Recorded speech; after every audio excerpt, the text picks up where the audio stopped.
Hi, welcome to Aimee Nolte Music Story Time. I've had a couple of people write to me and ask about my story, like how I got started in music and more particularly in jazz, which is a great question, I guess. I don't know if you really want to hear about that, but I did live it, so I guess I can tell it. I know that I got sung to a lot as a kid. We drove in the car a lot when I was little, and my mom and my dad and my grandparents all sang to me. I know a ton of songs. So from the time I was really little, we were singing all the time. And then my aunt actually tells a story about me being 3, maybe almost 4, and she was coming over to spend the night at our house, and she was gonna sleep in my room with me.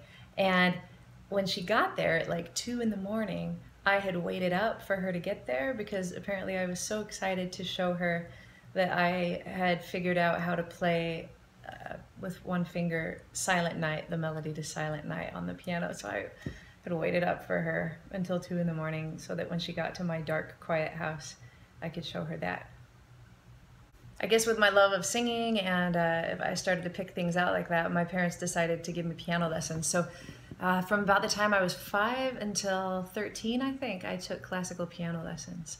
And I moved along pretty quickly, probably, and played, the same things that all kids play. I did start with the Suzuki method, and then as I moved through school, I played different instruments in band, clarinet, saxophone, trumpet, drums.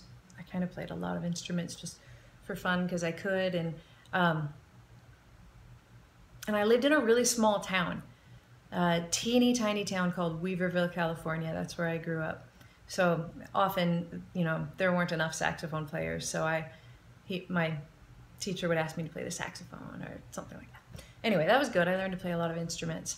But I do remember that same elementary school teacher, when we were little, we would all go as a class into the music room, and he would teach us little kid songs. Just silly little kid songs. And I remember liking that. In particular, I can remember going to an assembly, and we had all learned, I think, America the Beautiful, something like that, some patriotic song. And every kid in the school had learned it, and we all sat down on the floor in the cafeteria, crisscross applesauce. They didn't call it that back then. And my music teacher played the piano, and every kid in our school sat there and sang together. And while I couldn't have been more than 6, I don't think I 6 or 7. While we sang, something happened to me in my heart, and I got all choked up and I couldn't sing anymore. And it was that moment that I knew that there was something special about music. So I definitely remembered that. It was the first of many moments like that to come. But that was the first time.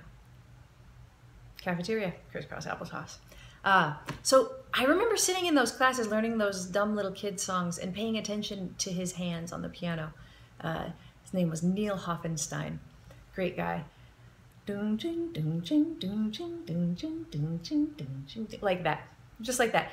C, C, C, C, G, G7, G7, back and forth, sometimes an F, And I watched his fingers, and I would go home, and after I practiced my hour of piano lessons, I would play those little kid songs until I had them down. So it got to be, by the time I was 7 or 8 years old, any song that had 3 chords, I was going to be able to boom chick my way through it. As I got to be a better piano player, moving through the Bach 2-part inventions and Clementi sonatinas, everything, what would happen was I had to practice an hour a day. My mom would make me practice an hour a day. And as soon as my hour was up, I played for fun. And what I played was whatever else was fun to me. So as I got older, that was like Whitney Houston and Bon Jovi, and then like The Cure and U2, and anything that I had heard on the radio that I liked, I started trying to figure out. So, it involved learning some new chords and just kind of figuring them out by ear. I would ask a ton of questions to my elementary music teacher, and what I started to notice about the time I was going through middle school was that I hated piano lessons. I hated the hour of practice, and I was getting very little enjoyment out of playing classical music because every time my hour was up, I launched right into that Whitney Houston, Wilson Phillips, Air Supply.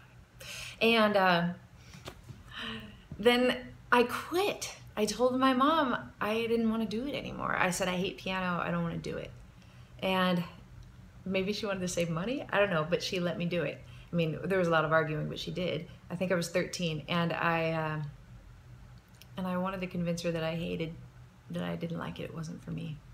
So I probably went a month without touching the piano, and my heart hurt. Like every time I walked through our front room with the piano in it, I wanted to play so badly, but I wanted to prove to my mom that I really did want to quit lessons.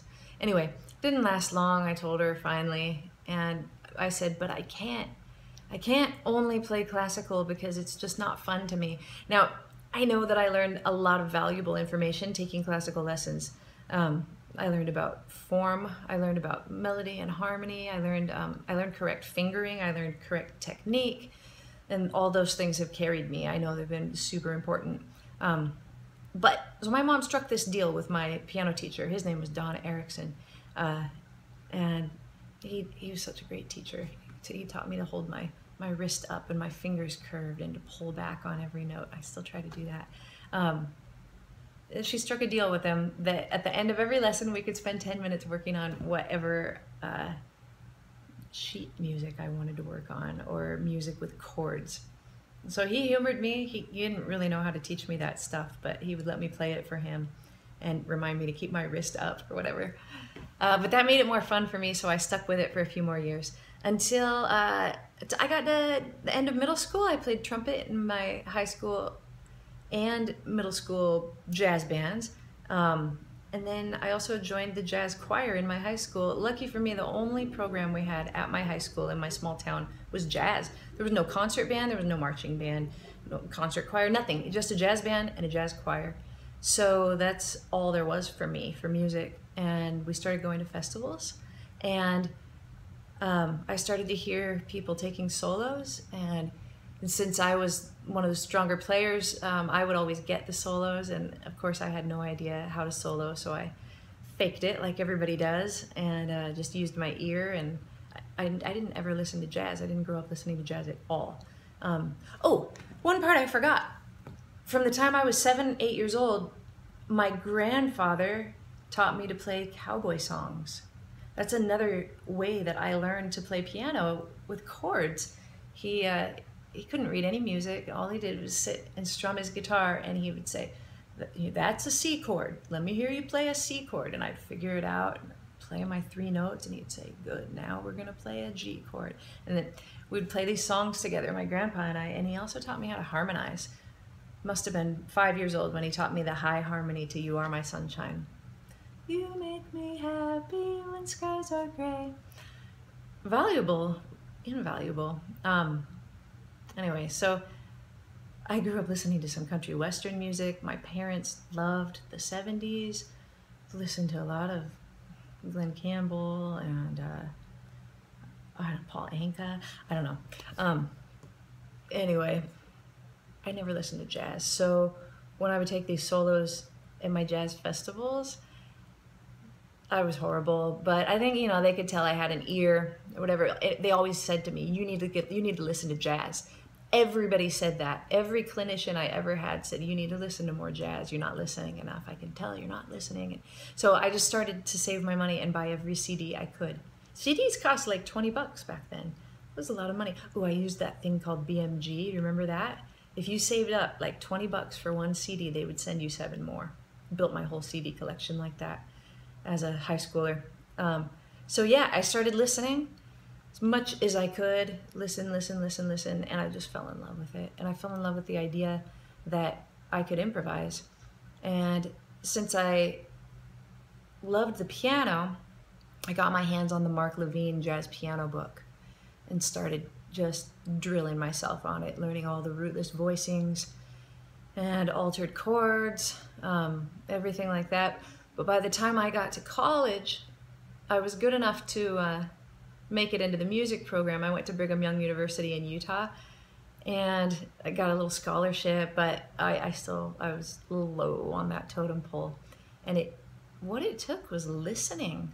I had to listen to a ton of jazz, and it took me years. I remember going to my piano lessons there with my teacher, Dan Waldis, who would say, doing better, your swing feel is still lacking. Listen to more jazz, listen to more jazz. Okay, so, I mean, I had my headphones back then. They just circle foams, covered your ear, nothing special. Discman, probably in the front pocket of my hoodie. Walked all over campus to every single class, listening as much as I could, and singing along. And then I'd go home and I'd try to play along with what I learned. I would hear Chick Corea play a line and I'd play it right back. And then the next line I could pick out, I'd play it right back, and then I would rewind and do it again and do it. It drove me nuts that Dan Waldis said my swing feel was lacking. So I tried really hard to get that swing feel. I think I've told you before that I wasn't working on singing when I was in college. I was just working on playing piano. But every time I was in the practice room working on whatever I was working on the piano, I constantly found myself singing along.